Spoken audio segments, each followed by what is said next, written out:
we are going to be sharing hearing from today from Dale Bertrand, who is the founder and the head speaker, and he goes all around the world. He's spoken at Inbound and every other conference you could possibly think of, including Brighton SEO, about AI and lots of other things as well. So Dale Bertrand is going to be joining us from Fire and Spark. And we are also joined by the incredible Giuseppe Caltabiano, who is joining us from Brazil. And you can observe his fantastic horticultural skills in the background of his setting as well.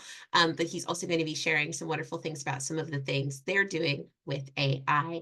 And you're in for an absolute treat today because our very own resident, Mr. Mordy Oberstein, Algo Smith extraordinaire, is going to be talking to you all today a little bit about just jumping in a little bit to talk about how AI is impacting Google's algorithms today. We're going to have a little bit of a roundtable discussion about that as well with our illustrious guests. So just a couple of FAQs for anybody who joins a little later and all of that.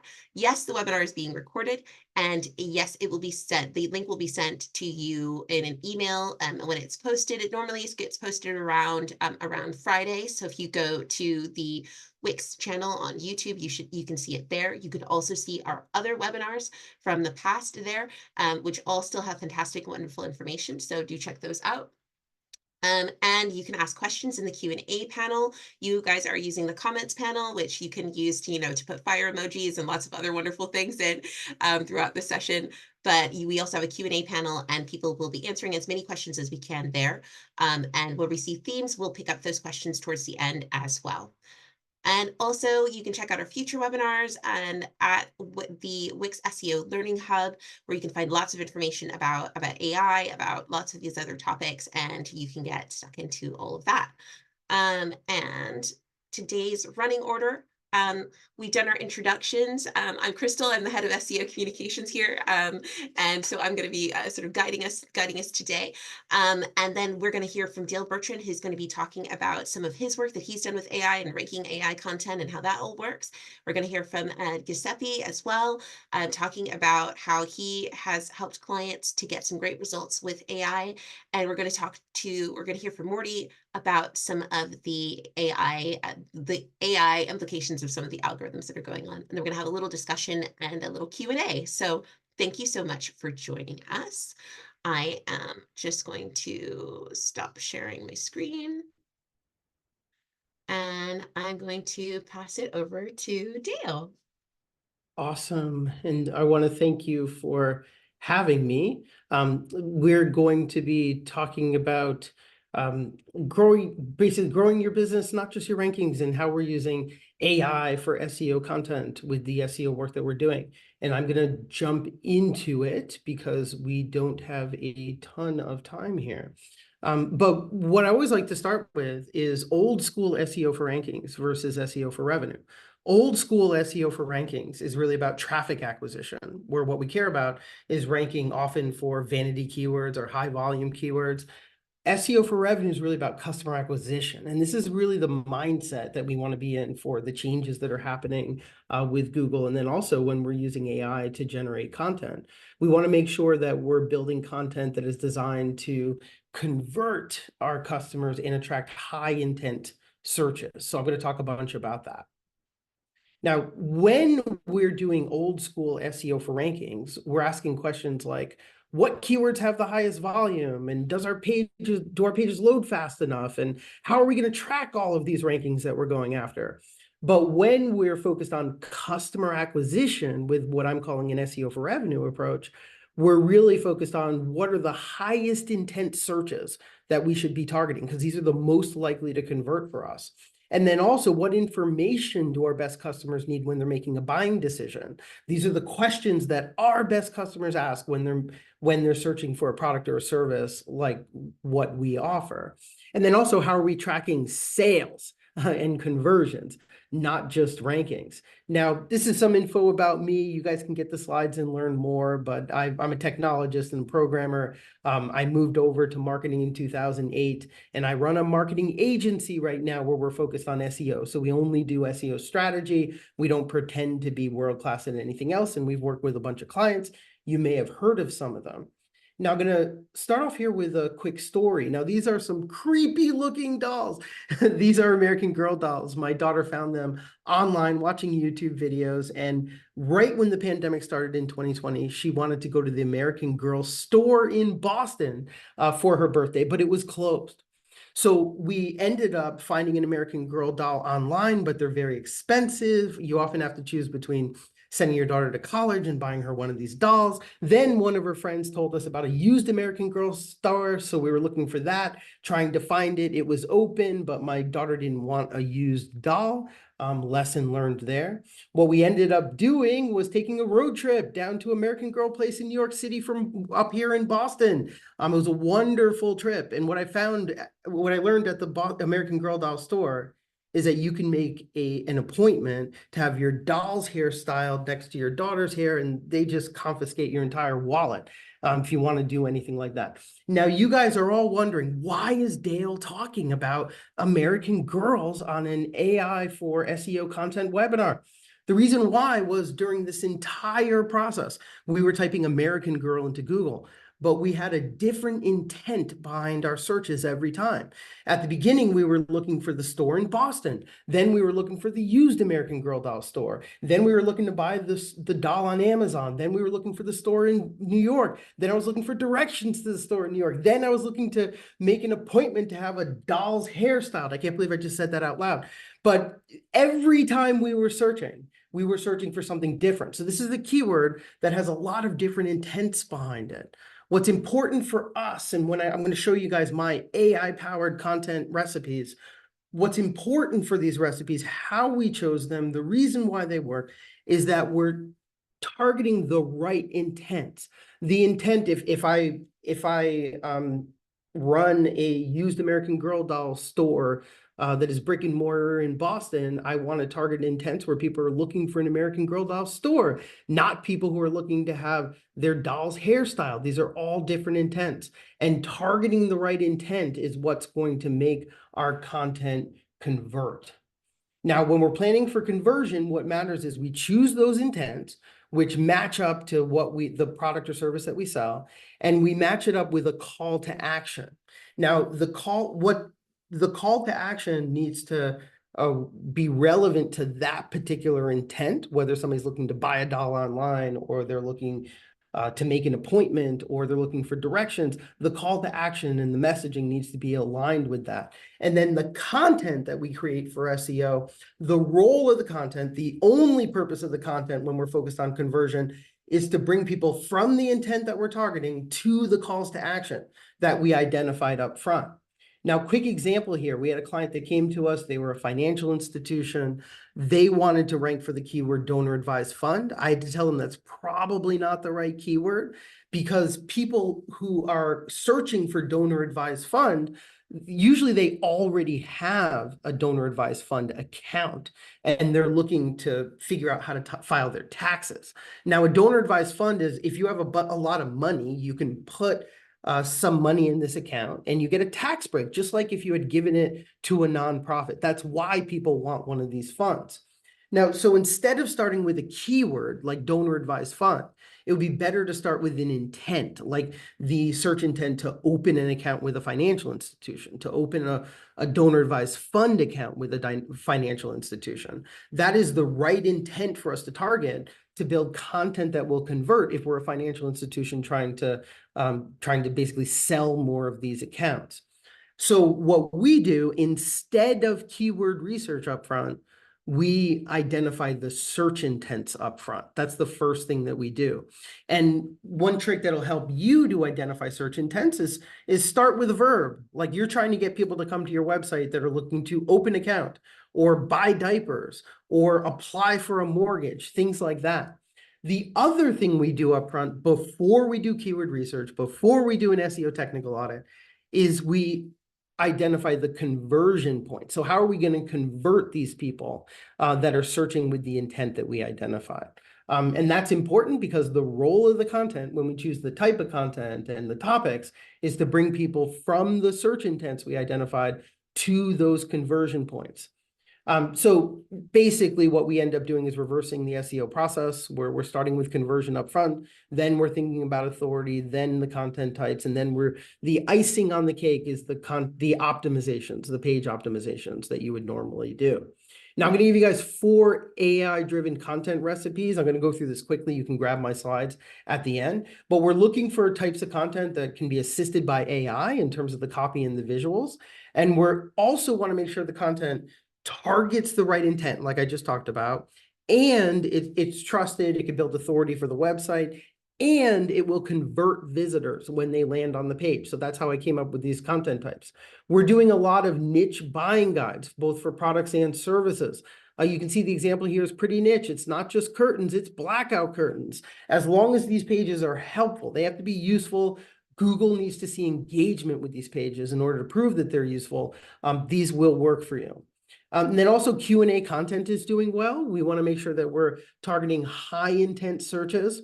So if somebody's searching, how do I clean my ski boots? They're probably not in the market to buy ski boots, like somebody who's searching for how do I size my new ski boots? That's a higher intent question to answer. Then there's comparison content. This is an example from a startup here in Boston that I advised. They have a page on their website, like 1,000 of them, that compare every insurance company to every other insurance company.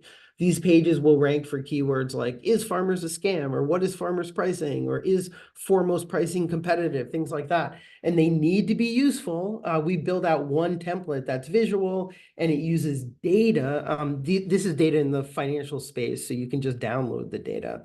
And then niche calculators. This is a mortgage calculator. Now, we all know the web does not need another mortgage calculator.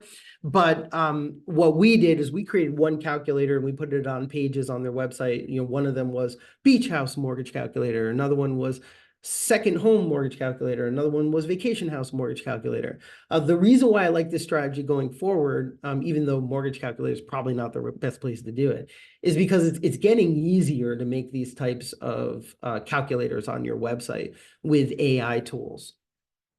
So it's important to read the results. What this is about is when you've got a keyword, in this case, the example is medical weight loss, type it into Google, see what Google is showing on the search results page. Google knows what the intent is behind this keyword. That's how you'll figure it out. In this case, my client was selling medical weight loss drugs, but what Google was showing was a map. So that means that people who are typing this keyword, they're actually looking for a local clinic, not a medical weight loss drug. So that was what we figured out. Now I'm going to very quickly go through some AI tools that I use. I have a Chat-GPT Plus account. You're going to need one. It's $20 a month. It's worth it, even if your employer won't pay for it. Very important because you get access to like advanced data analytics, which allows you to process spreadsheets and build visuals. This is a no-brainer at $20 a month. I use a Chrome plugin called Chat Hub. It allows me that when I type in a prompt, it'll give me the result from 6 different LLMs like Chat-GPT at the same time. The reason why I like that is because sometimes Claude is better, sometimes Gemini is better, sometimes Chat-GPT is better for a prompt that I'm developing. So I like to see what all of them say. Then there's GPTs. When you buy your Chat-GPT Plus account, you'll have access to the GPT store. There's GPTs that write content briefs. There's GPTs that create infographics. Like, it's just insane how useful these GPTs are. So highly recommend that you buy that ChatGPT Plus account and check out the GPTs that people have submitted. These are GPTs that people created that are submitted in the store. Then the last tool that I use every day is GPT for Sheets. So if you go to gptforwork.com, you can install this GPT for Sheets plugin. And what it gives you is a new function in Google Sheets called the GPT function. And that will allow you to create a prompt in a spreadsheet and then send that prompt to ChatGPT, and you get the result in the spreadsheet, which is insanely useful. Imagine, I'll tell you about this example, but imagine you have a spreadsheet of product data. If you run an e-commerce site, you could drag this GPT function once you've created the prompt in the spreadsheet and get metadata or content ideas or whatever it is for all the different products.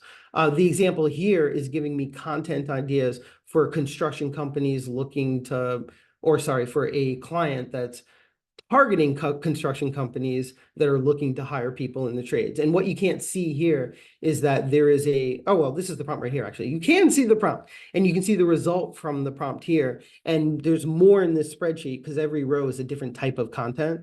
So I can just plug in the target audience, the search intent, basically these 4 things up here, and I get rows and rows and rows of rows and rows of different ideas for content, like brainstorming ideas. Now, last thing I'm going to show you guys, I have my SEO for Revenue resources guide that has more AI-driven SEO content types and more of the tools that I use. So feel free to use this QR code to download my guide. And here's my email address. I'll put some more contact information in the chat. If you have any questions, absolutely reach out to me because I love talking about AI tools and SEO content. That was absolutely fantastic. Such a great introduction. Really, I've got "you are awesome" in the chat from Flowmint in there, and lots of people saying that it was really helpful. Kenzie asked if we were going to send the slides. We will send the slides afterwards. They'll be on the website. I should also point out that we will have a little after party on the Wix Studio Discord, and I will share the links that Dale's shared in this section as well. So yeah, Dale, thank you so much for that. Everybody hold your questions or put them in the chat or put them in the Q&A now. We'll discuss them at the end. I want to make sure we've got some time for Giuseppe to share his great insights as well. You guys are in for such a treat. We've really got two great experts here. Thank you very much, Crystal. Can you hear me well? Okay, yes, I think everything works. Thank you. Well, first of all, good morning, good afternoon, depending on where you are connected from. Hello from London. I would love to be in Brazil. Unfortunately, I'm here in London, where it's still raining. So what we will see today is how to create AI content from a content perspective, which I think it pretty well complement with what Dale just presented. There are some overlaps, of course. I mean, content and SEO are good friends, but let me talk about, first of all, who I am. I'm the guy on the left. The guy on the right is my dog, Eddie. Rock Content is it's a technology company. I'm vice president at Rock Content or marketing. Rock Content design marketing solutions that allow brands to manage the full content creation cycle. And our offering combines SaaS platform, but also a global network of content creators, which help brands with building content creation for brand awareness and activation. Let me start saying that we all know this, so I will not spend too much time on it, but 2023, last year, was pretty interesting for all of us. All the new updates created some kind of instability in rankings, and that's something that we've seen with many clients. Very well-established blogs with a long-term content marketing strategy that was already consolidated, and had pretty good results. Well, they were impacted pretty hard.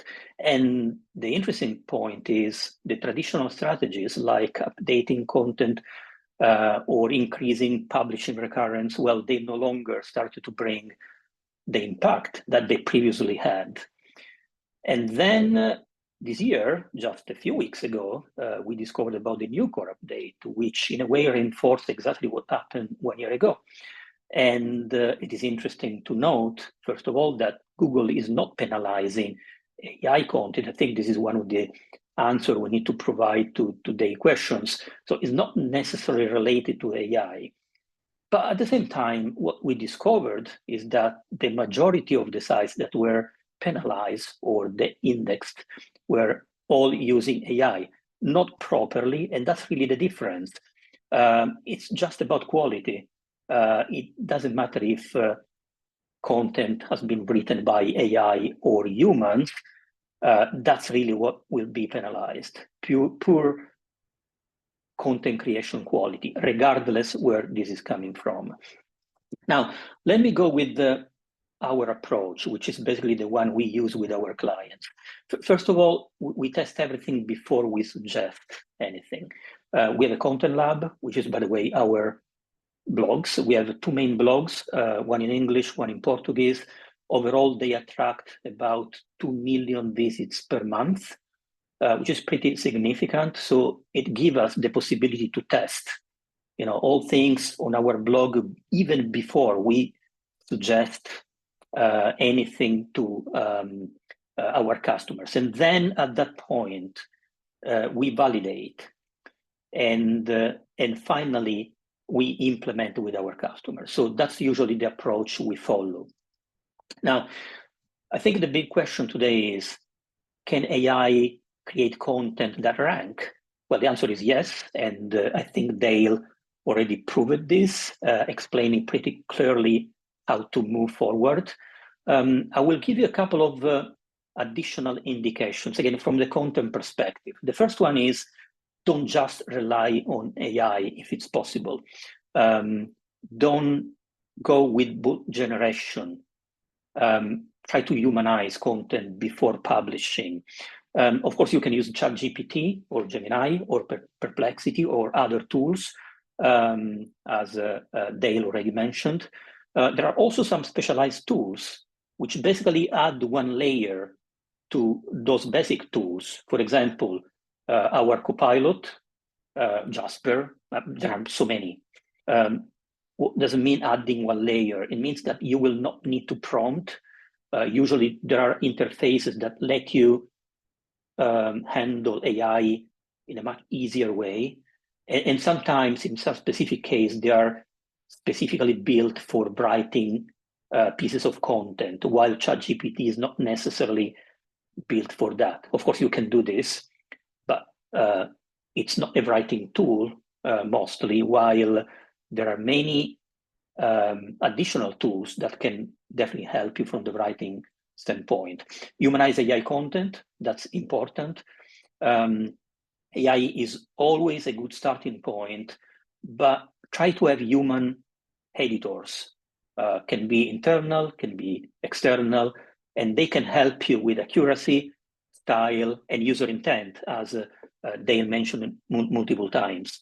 Again, there are many services around in the market. We have one of them. We call it Humanizer. It basically combines AI tools with people, with editors who are experts in handling AI kind of content. And finally, quality is not negotiable. I mean, there is a huge difference between publishing content and publishing high quality content. As I mentioned already, it's not about AI, it's about quality. So focus on quality, first of all. So let's try to explode the first point, humanize AI content. What does it mean? Of course, I mean, you can do this manually, so you can do this on your own, or eventually you can hire services from other companies. Now, humanizing content means, first of all, trying to match, first of all, the style with your company style, follow your brand guidelines. Eventually, you will discover, as much as you use Chat-GPT and similar tools, that these tools tend to repeat the same words multiple times. Try to replace them with appropriate synonyms. In addition, intent, I think, again, Dale mentioned this multiple times. I will not focus too much on it, but this is critical. And finally, double check data and fact authenticity. These are some of the points you need to focus on whenever you want to humanize, in a way, the content you have been generating with AI. And then the second point is, after you humanize your AI content, focus on what we call expert-driven content. This is, of course, part of Google's guideline, but I will show you a couple of examples with our clients.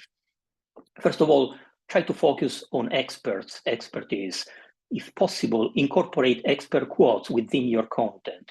So again, start with AI, but then make your content better. include expert quotes with proper attribution, hyperlinks, for example, clearly identify authors and their qualification, experiences, of course, add links and profiles, add media. I think Dale presented something like a mortgage calculator. You use interactive content, use calculators, use videos, use infographics. They provide complementary information and they focus on your content search or your audience content search intent. Use data and evidence, data insights, if possible from third-party research institutions, maybe some relevant bodies in the field, backup claims with statistics, number, research, credible sources. And finally, the last point is not really about quality and AI. It's just to be a very, very practical. If possible, try also to focus on bottom of the funnel kind of content for the simple reason, the focus on top of the funnel sometimes simply doesn't work because of, it's covered by Google, it's covered by snippet. It will just not help you with conversions. But if you focus on mid of bottom of the funnel, well, that will be definitely different. Let me go with one example. This is one of our clients. It's a very large food delivery company. They started this new content strategy, which is based on using expert-driven content at the beginning of 2023, and they went through the full year without any big change. Actually, they survived pretty well to all the Google updates. And the strategy with these guys was extremely simple. Using expert-driven content, using quotes, including interviews, including quotes, starting from the content brief. So every single piece of content was structured in a way that it included originally some quotes from experts. And being a company that delivers food, experts can be simply restaurant owners, for example. So try to identify who are the experts in your field. You don't necessarily need to pay influencer. You need to identify who are the experts, eventually interview them, be in agreement with them that the content will be integrated within your content, and then use them as a quotes, as interviews, and you can see the numbers. They had 177% increase of traffic in the last 9 months of 2023, and they went pretty well this year going through the Google update. Similar example, this is an international client. These guys, yes, they come from Brazil. And you can see some copy in Portuguese, and specifically you can see a quote. They follow the same approach, expert quotes. So that's exactly what they do. They interview people, they use quotes, they use the full interviews, they link authors, and they, of course, route people to the main experts. And you can see the table on top. They improved in 1 year their position from 17 to 5 with an improvement of 67%. Same with the CTR, massive improvement. And this is pretty simple, by the way, and not super expensive. Again, one more time, you don't need to hire influencers. What you need to do is understanding who are the SMEs, subject matter experts in your field, starting to interview them, use a very structured approach whenever you create content, embed quotes, interviews, sentences from the experts in your piece of content, and with the time, not immediately, but you will see something happening. And the most important point is you can start with the AI, you can humanize your AI content, and in addition, you can integrate expert-driven content within your AI-generated content, and that will be a winning situation. All right, so summarizing, don't rely just on AI, write with AI, feel free to do that, but then try to humanize content. And we have seen this match with your company style, brand tone and voice, try to avoid repetitions, and finally add expert-driven content following simply Google guidelines within your content creation. And this should put you in a very safe position. And I think I'm done with this. Thank you. Thank you so much for sharing. There were some great insights there. And I think that we are going to be moving on to some insights from Mordy shortly. Before we get to that, and obviously, like, I think the 1-2 punch of both of those tactics would be like would just send your traffic to the moon, really. Thinking about it from an intent point of view, humanizing it with some expert information. Just for those who asked, someone asked me in the chat. The after party for the webinar will be on Discord. We'll share this link in the chat. Mordy, have you had that? Did you pop that in the chat? Yep. Wonderful. If anybody wants to do the QR code, now's your time. I'll share it later as well. And now, without further ado, we're going to hear from Mordy on some of the algorithm stuff that that Giuseppe was talking about, and some of the ways that sites have been impacted. Okay, so I'm going to try to run through this a very, very brief sort of history or state of where we're at with the algorithm and AI content, and my mouse just went crazy. There we go. We could be here for an hour or more about this, and I don't want to do that. We want to get to your questions, so I'll be as brief as possible. Just know there's a lot more depth to this. And a lot of this speaks to what Giuseppe and we heard from Dale before as well. And there's two updates I really want to focus on, and that's the reviews update, which is formerly known as a product reviews update, and the helpful content update, which actually doesn't exist anymore. I'll explain that in a few minutes.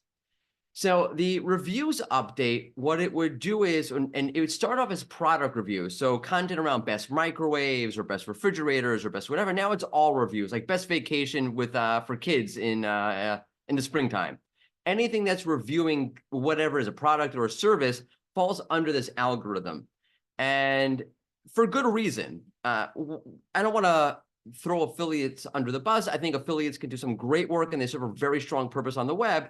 But I think what Google noticed was that a lot of the time, or too much of the time, there was a little bit of an issue with affiliates not worrying so much about the nature of the content and making sure that it's helpful and that it provided a service to you, the user, but more about making sure they got the click to the affiliate so they earn the revenue, which obviously is understandable, but really isn't the best thing for the end user at the end of the day. So Google said, hey, we need to focus on this and improve web quality around reviews or spaces where there might be a little bit of a push for the affiliate click.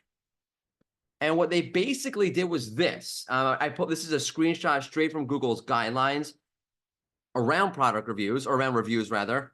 And it's talking about evaluating from a user's perspective. It's showing you as an expert, your own expertise, and quote, your own experience, explain what sets something apart from its competitors, or one of my favorites, I like to call situational content, explain which might be best for certain uses or circumstances, like, hey, if you want to use this microwave, well, it's only good in this situation and not for you, but it'd be great for you in that situation, because that shows real experience and real expertise. And of course, Google advises to have your own original research. TLDR, AI can't do that. So a lot of the guidance in the reviews update in this algorithm, it's an entire algorithm, is directionally pointing towards human experience, human perspective, human empathy, and human expertise, which is very similar to what's happened with the helpful content update. Now, the reason why Google created this was very similar to what we saw with their product reviews or the reviews update, but much wider across the broader web, not just focus on review content. And it basically meant to target content that was, your top 5 ways to do this or top 5 reasons to do that, but it really wasn't very informative. It really wasn't very original. Maybe they only wrote it to rank and pull in some traffic, but not really to help users, hence helpful content update. And here, looking at the guidance, again, a screenshot from Google, they're talking about original information, original reporting, substantial, complete and comprehensive description of the topics, talking about the topic in a beyond obvious way. And again, if you zoom out or read between the lines just a little bit, we're talking about content that's not possible to be created by AI. And I'm not saying that AI, like Giuseppe talked about and like Dal talked about, can't help you create this content. It absolutely can. But there's an additional layer, like we just heard from Giuseppe, that you have to add on your own human experience, human expertise. Now, by the way, as I mentioned before, the helpful content is now core. Very recently, the beginning of the month, Google announced the March 2024 helpful content update and said the helpful content update is not a separate algorithm. It's now baked into the overall core algorithm. And this is part of Google's March 2024 core update, which is a massive update, which is literally happening right now. So if you're seeing rankings shift around and so forth, be patient. I wrote an article about this on Search Engine Land last week. You can take a look at that, where you can see that there's endless amounts of volatility and reversals. You have to wait till the thing plays itself out to really feel like, okay, you have a handle on it. So don't panic if you're seeing your rankings fluctuate right now. Who knows where things will end up by the time the algorithm rolls out. Now, what Google said here was, with this update, quote, we expect that the combination of this update, meaning the March 2024 core update, and our previous efforts will collectively reduce low quality, unoriginal content in search results by 40%. Now, again, we're talking about low quality, unoriginal content. Again, I'm reading between the lines just a little bit, but pure AI content that serves no intent or doesn't really target a purpose would probably fall into low quality, unoriginal content that Google's trying to reduce by 40%. And this falls in line with another update that Google just finished rolling out last week, and that's the March 2024 spam update. And Google implemented new policies into its spam algorithms, one of which had to do with the bulk creation of content without targeting a real purpose, without being helpful. You're just programmatically spitting up content in order to pull in search traffic.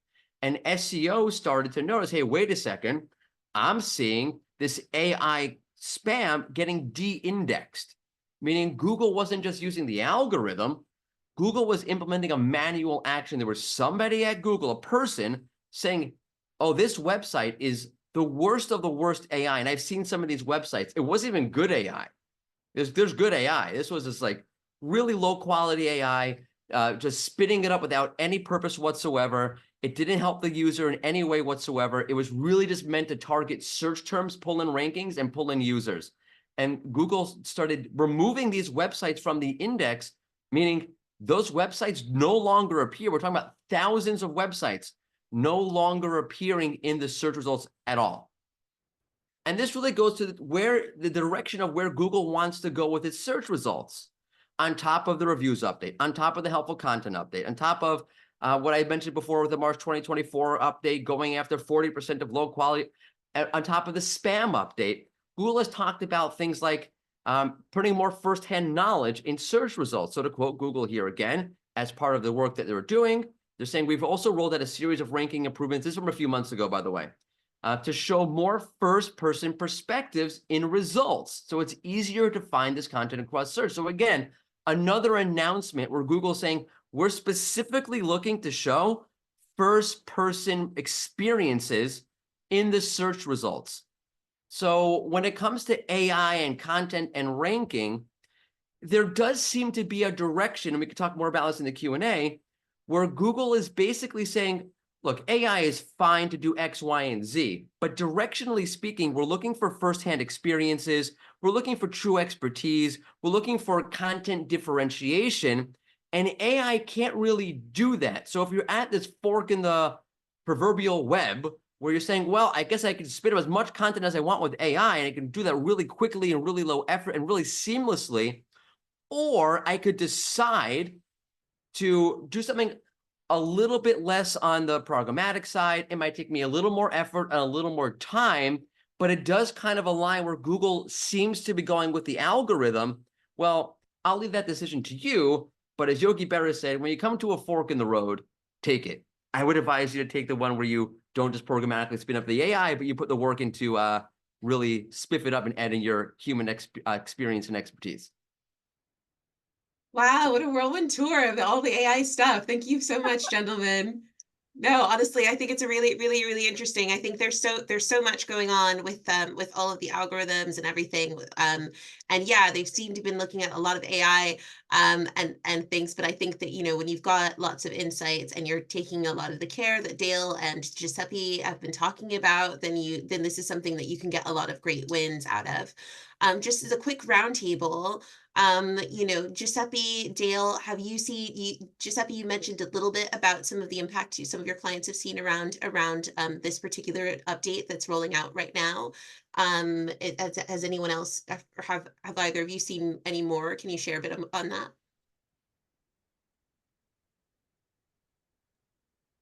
Well, I can talk about what we've seen looking at client websites is really only the lowest quality sites have been de-indexed or affected. We've also seen a number of sites in the medical space that were affected, and what that tells me is like Google's continuing to raise the bar when it comes to medical content. That's absolutely really interesting, and it's also a space that they're getting into themselves. They've been talking like Dr. Google might actually be looming in the future, as they've said. We've heard from Google AI and things like that. Giuseppe, are you able to share any of the insights from your clients? Yeah, we didn't really experience too much troubles with the March update, quite frankly. I mean, because most of them were already equipped with this kind of expert-driven kind of content and mixing AI content with human reviews and fact checking. So I didn't really see too many problems, with our clients. I had to search all around for a website being the index, but this really didn't happen to us or to our clients, luckily. Well, I mean, that's what they pay you Yeah, for. well, the thing is, I mean, we are a content marketing company, so we, of course, promote since ever content quality, regardless of AI and, all the problems that we had in the last couple of years. So this is still what we are promoting today. This is still what we are suggesting to our clients. And well, one more reason is now the new updates are very explicit in showing us what quality has to be. Yeah, and that was one of the questions in the chat, and we'll get to the questions just a minute ago, where people said, what is low content quality? And Mordy, you led into that with some of the things that you were pointing out from Google, that Google's like sort of saying, this is what low content, like this is what not good content is. I mean, yeah, there's a lot of ways you can parse that out. Like, what does low quality mean? Are they going after AI content? Are they just going after low quality content? I think it's the low quality content, but if you're not humanizing and you're not putting the effort into the AI content, I would say that really just falls into low quality bucket. So Google is kind of like playing its cards a little bit close to the vest, not telling you exactly if it's going after AI content or not. Although with the spam update and the programmatic nature of the content they're penalizing, you kind of see like you're just spinning up AI content and creating. I'm talking about people who are creating entire websites that's just pure AI content. Google has de-indexed them, and that should kind of tell you everything you need to know. Yeah, that's definitely something to think about. I am going to share my screen as well. Mordy, have you got the questions there? Yeah, I have a bunch of questions. That was Wonderful. actually getting my first one about the low quality, but we kind of addressed that. I thought it's a good question. I think it's a good roundtable discussion. Dale, Giuseppe, how would you define low quality? Because it's such a ethereal concept. Like, it can mean anything to anybody. When I think low quality, you could think, no, that's quality. Yeah, I mean, Just quality curious to hear content Giuseppe or Dale. quality content is useful to like real people, and it satisfies the searches that it ranks for, and it answers people's real questions when they're making a buying decision. I could go on it for a long time, but when marketers that I know, when they first start using ChatGPT, the first thing everybody tries to do is to get it to write a blog article. And Right. it's a disaster because you should not be using AI to write long form content. So lesson learned, and we've all been there. But so what we the way that we're using AI is to help with research, and then also to help us write content briefs, and then short form content, which might be a headline, it might be a meta title, or it might be rewriting a sentence, to make that flow using a tool like Grammarly or something like that. But then the last thing I'll say is, like, Google is looking at engagement signals.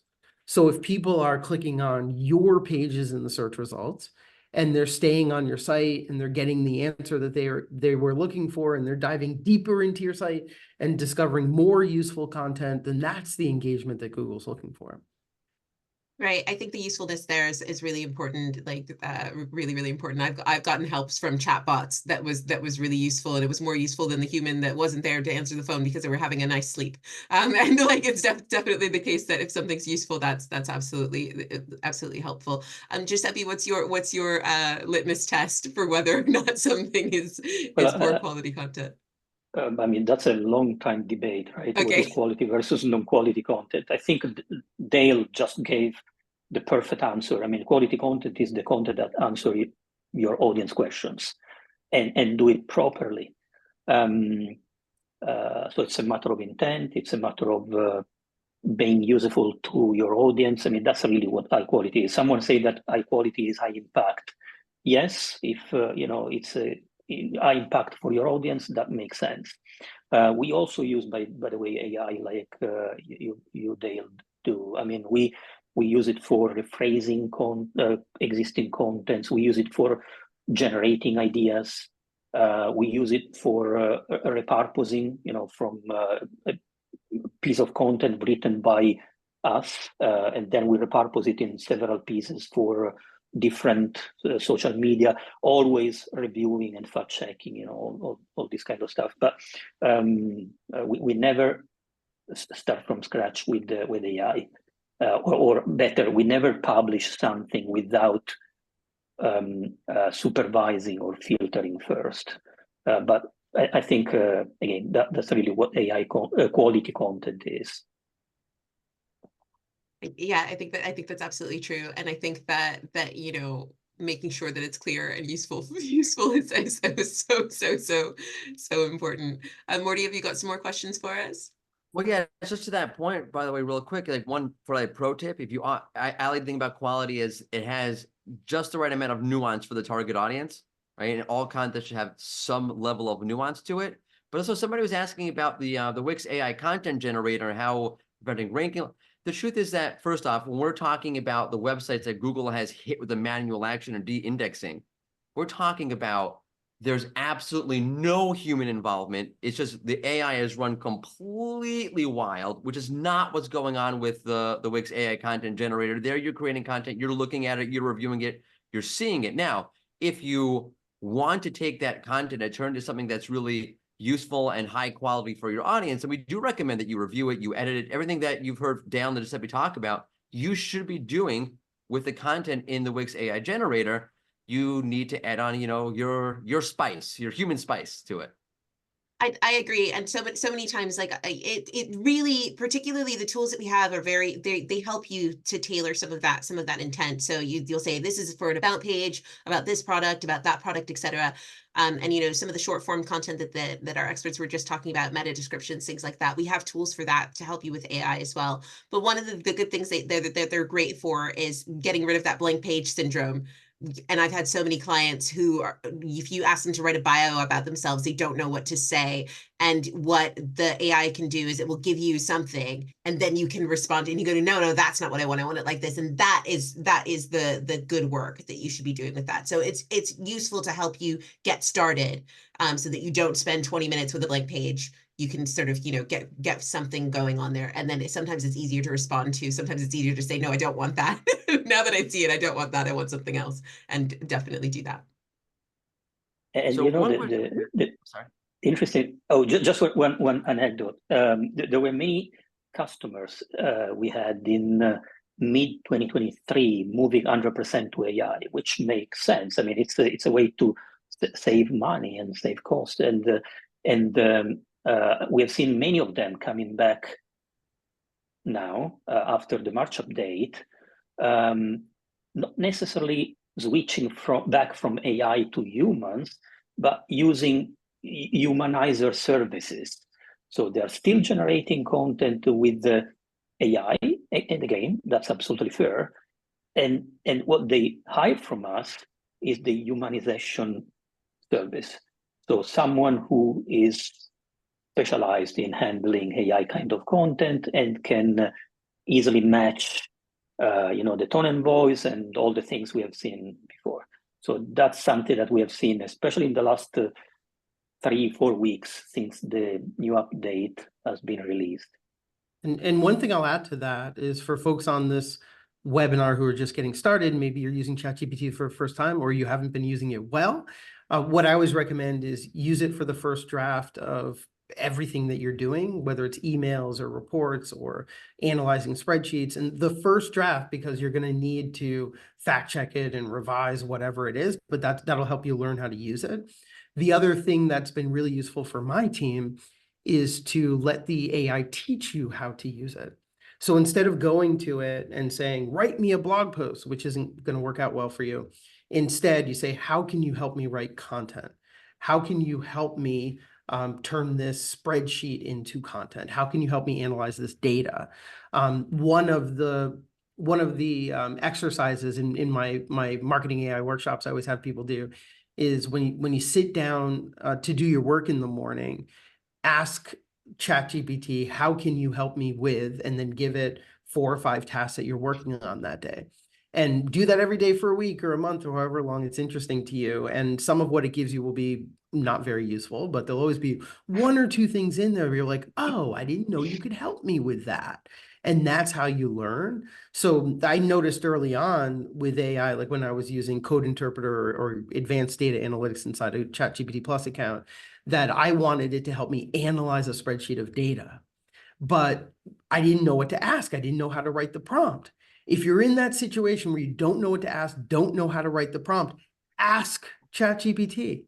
How can you help me analyze this data? How can you help me visualize the number of people who signed up for my event last week, or this content performance data or something like that? And that's really a power move to learn this stuff pretty quickly. So go in a little bit of a different direction. I wasn't going to ask this question. I saw it pop up once, then I saw it pop up twice, and then I saw it pop up 3 times. I have to ask the question. Essentially, I'll summarize the various versions of this question that were out there and asked. Thank you for the folks who asked this question. Are LLMs, Gemini, ChatGPT, are they going to replace search engines where people are going to go to get the answer from ChatGPT and they won't be looking to Google? Should we be worried about LLM optimization, whatever you want to call it, and not search engine optimization? Are you asking I if will let SEO is either one dead? of you step on that landmine and take that question, by the way. Giuseppe, go ahead, or otherwise I'm happy to jump in. I like that, Dale. No, well, I'm starting to investigate what someone called GEO, someone else LLM optimization. GEO is generative engine optimization or whatever, which is the SEO for AI, right? The problem today is there are no tools to measure the number of mentions or how much your brand will be, how many times your brand will be mentioned within AI tools. So my point is we are starting to go with assumptions. You should do this, you should probably do that. But the reality is we are still not in a position to measure if those assumptions are correct or not. Whenever the first tools to measure the output of the AI tools in terms of brand mentions and recognition will come up, then at that point we may start with some serious thoughts and activities. The funny thing is all the assumptions I've seen so far seems to me very old school SEO. I mean, something that we have seen probably 10 years ago, right? So it's the same story coming back. I mean, you should do exactly what you have done in the past with SEO. Probably AI